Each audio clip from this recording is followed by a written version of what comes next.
Good morning, everyone. Good morning. I am so grateful to be back here. This is my home. This is my home church. And those of you who are members here know that I'm traveling. Those that are visitors here, I've been on the road traveling with my wife in a 21-foot little tin can that I'm pulling behind my car for 6 months now. And I've visited a lot of Unity churches along the way, and this is still my home. So I'm grateful to be here. Now, last Sunday I got here a little bit late, and I pulled in the parking lot, and I was joyful that there was only one parking space left, because that meant the parking lot was full. Yay! And then I walked in the back there and was asked, "Is this your first time here?" I said, "Well, no." Yeah. And I sat in the back and took in the surroundings, and it's glorious.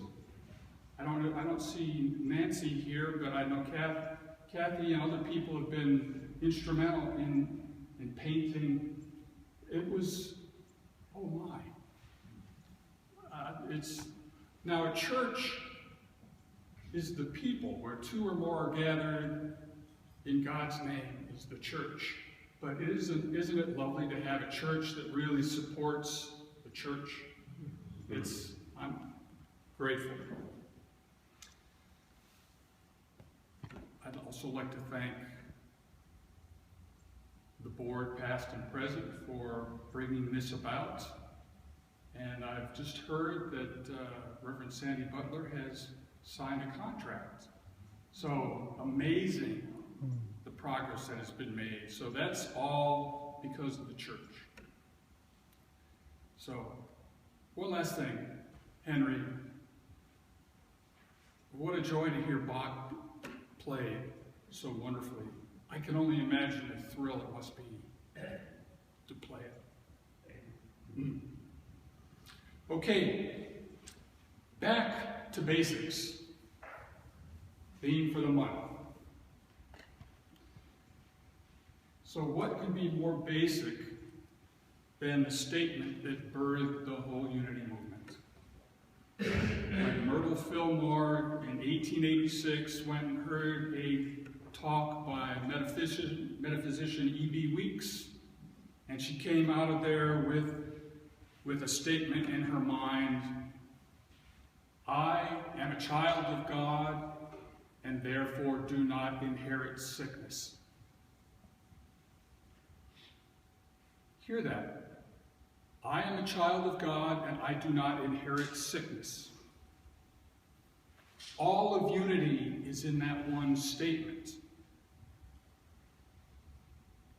So she had been, since childhood, told that she had tuberculosis, and she had the thought in mind that she was sick and weakly, and she tried all the doctor's remedies of the time, 1886, and we've come a long ways, but nothing worked until she got this, "I am a child of God and do not inherit sickness." She repeated it, held it in heart and mind, and with time, she was healed. So I'm going to just tell you a little bit about why that statement is so important to me. Again, those of you who are members of the church have heard of my journey with leukemia. And I finished a year-long chemotherapy treatment last summer. And the doctor said, "According to your results, you've had great improvement, but there's still some left. So we're going to do a follow-up treatment," which is why I'm here at this time. This is my last of the consolidation treatments, and we will find out in the summer, according to the doctors, what the results were. But I can guarantee you, I am a child of God and do not inherit sickness. So I found out that when I was told that the results are good, but it's not total remission, that I had placed my faith in the doctors and the medical treatment and the medicines themselves. And I had held myself, I thought, in line with Unity teachings. I had remained calm and peaceful and not fearful, but I had not fully put my faith where it belonged. And so the results were good, but not total.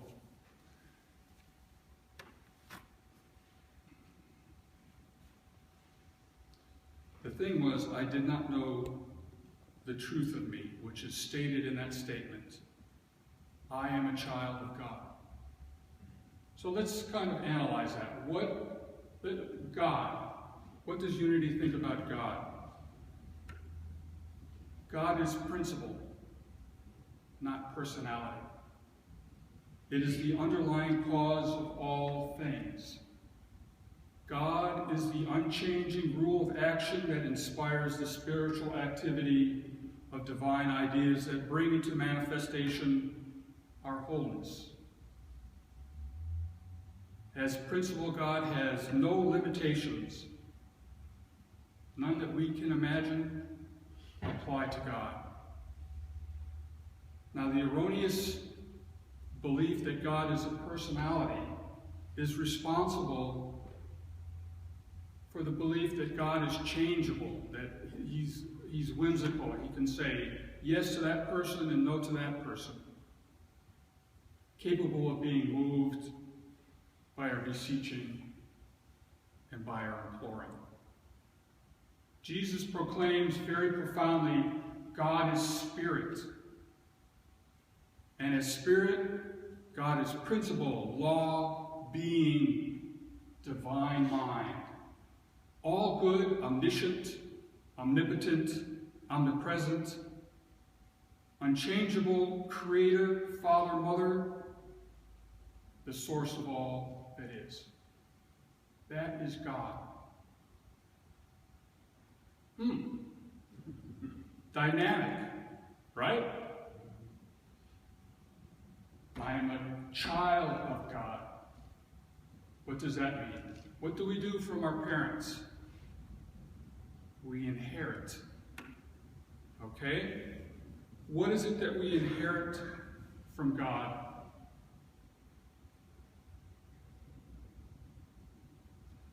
As a child of God, I inherit perfect and divine mind and the power to make ideas manifest. I inherit the power to create, just like God creates. So the I am a child. You know, Reverend Lafayette talked about it in his affirmation. You know, I am is God in action, in us, through us, as us. So God, I am, is God through me, as me, with the perfect divine mind and the power to make ideas manifest, just like God. So that's a pretty powerful statement, is it not? I am a child of God. Say it to yourself. I am a child of God. Wow. So if that's true, if God is unlimited, omnipotent, omnipresent, unchangeable, where does sickness and poverty and suffering come from that we experience here? Where does it come from? So we as humans, children of God, have this power of creation.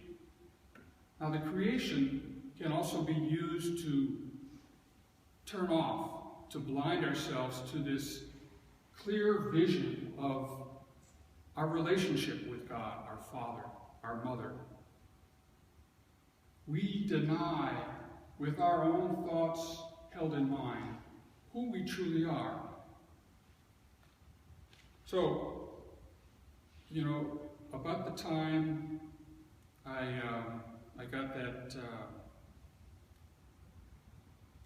the word from the doctor about the results of the chemotherapy, I started back into to truth study. You know, I had already been ordained as an interfaith minister, but that was the sort of thing that allowed me to be peaceful and present to the disease, but it did not give me the truth teachings to say that I do not have to accept these. These are not mine to keep.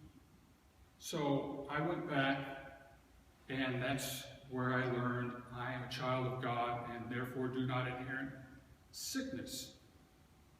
And in order to understand why I did that, I came across a lesson in A Course in Miracles that says sickness is a defense against the truth. Let me say that again. I kind of fumbled it. Sickness is a defense against truth. So what does that mean? It sounds pretty harsh. Sickness is a defense against truth. So what's the truth? We just talked about it. I am a child of God. Powerful, whole, inheriting the essence of God. That is the truth. So my holding on to a sickness thought keeps me from seeing that I am that child of God. So somewhere along the line in my life, I came up with this idea that I am not whole. I am not complete. I am not good enough.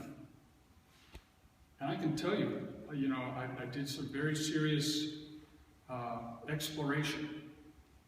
I have a memory in my mind when I was in kindergarten, 5 years old. I was walking to school, and my mom or dad, I don't even remember the details. That's, how nebulous these are. But the thoughts there. I'm walking to school. I had just been either admonished or punished or something, and I'm walking along saying, I don't care, it doesn't matter. I don't care, it doesn't matter. I don't care, it doesn't matter. All the way 10 blocks to school, I don't care, it doesn't matter. That's a 5-year-old kid implanting that thought in his mind and his heart. Somewhere along the line, it was not, I don't care, it doesn't matter. They don't care, I don't matter. So that's what I've been carrying my whole life. They don't care, I don't matter. They don't care, I don't matter. So do you see how that can block off the vision, the truth of, I am a child of God. I don't care, I don't matter. So, that's what I came up with for myself. I know we probably all have our own. So, going back to this statement, I am a child of God, and therefore I do not inherit sickness. So, the sickness was created in my mind. I don't matter. So, how do you change it? How do you heal it? Right where it started, in the mind. So in Unity, they talk about the law of mind action. That's one of the basics of Unity, law of mind action, the law of cause and effect. Thought held in mind produces after its kind. A thought held in mind produces after its kind. You hold a positive, powerful thought, what does it do? Produces after its kind. You think a self-defeating thought, I am sick, I'm dumb, whatever. What does it produce? Thoughts after its kind. Like attracts alike. I said that wrong. Like attracts like. So, the law of mind action. You have mind, idea, and then expression. You change your mind with new idea, and you change the expression, you change the manifestation.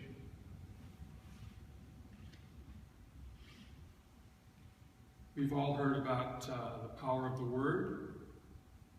Has everybody heard the power of the Word? What you speak carries the weight of your essence. So it's tied into this law of cause and effect. If you speak powerful words, loving words, kind words, forgiving words, it brings that to you. Like attracts like. If you speak negative words, gossip, whatever it happens to be that's not of God, that's what it brings to you, is suffering, sickness, poverty, all of those things.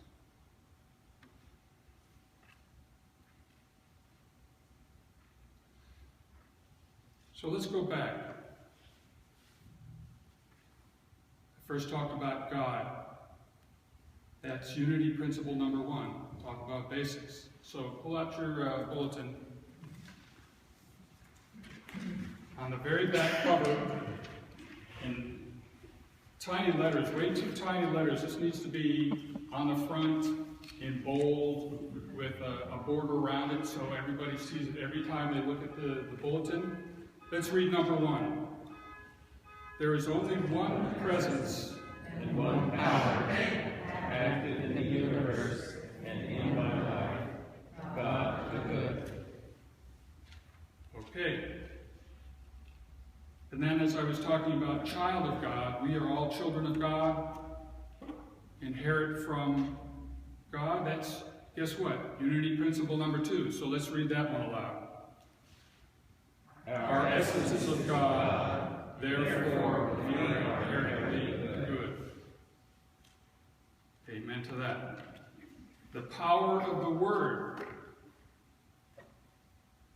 Guess what unity principle that is? 3. So let's read number 3. We are Co-creators with God, creating reality, thoughts held in mind, and spoken aloud. So, another unity basic is prayer. Prayer is using positive statements of affirmations and denials, where we affirm the good and deny the evil, and these words can change our life, and they do change our life. So that's unity principle number 4. Let's read those together. Through prayer and meditation, we align our heart with God. And then unity principle 5 is, let's go ahead and read it. Knowledge of these spiritual practices we must live them. We must live them. So, a personal story about unity principle number 5. 2 months ago, I was here and had a treatment. When they did the blood work on Wednesday, they found out that my immune system was extremely vulnerable, so they gave me some shots to amp up my bone marrow production. And they have the side effect of making your large bones, where the bone marrow is, really start aching and churning and creaking. And for 3 days I had these shots. And it was very painful. And they can only give you Tylenol, and it wasn't effective. And I wasn't sleeping, I wasn't comfortable. And so I was thinking about this statement: I am a child of God, I do not inherit sickness. Thought about what can I do? The medication's not working. So I was laying in bed one night, not sleeping because of this, the shoulders, the hips, the leg bones, everything was just kind of going like this inside. There was nothing to do other than I modified this. I am a child of God and do not experience disease or pain. And I repeated that, and I repeated that in my mind and in my heart, and the pain started to subside. And then I thought, no, surely this can't be true. This can't work. And it came back. It started coming back, and so I started saying it again, and it went away. I said, well, does this really work? And it started coming back, and it was like there's a play of consciousness. Yes, it works, but I don't trust it. Yes, it works, but I don't have faith. Yes, it works, but okay, I believe. And it went away. I slept the night, and it didn't come back. You know, it's one of those little stories that, oh yeah, right. But to me, it proved beyond a shadow of a doubt the power of mind, the power of word, the power of prayer, the power of faith, the power of being a child of God that does not inherit sickness. So as I go forward from here, you see, I'm not standing up here as somebody who has the answers. I'm up here talking about somebody who's exploring just like all of you. And this is what I've discovered so far. And as I go forward these next 6 months, until I come back and they do a bone marrow biopsy to give me the results of the treatment, I am a child of God. And I do not inherit sickness. I am whole, I am perfect, I am powerful, and I guarantee you that result next time is going to be different.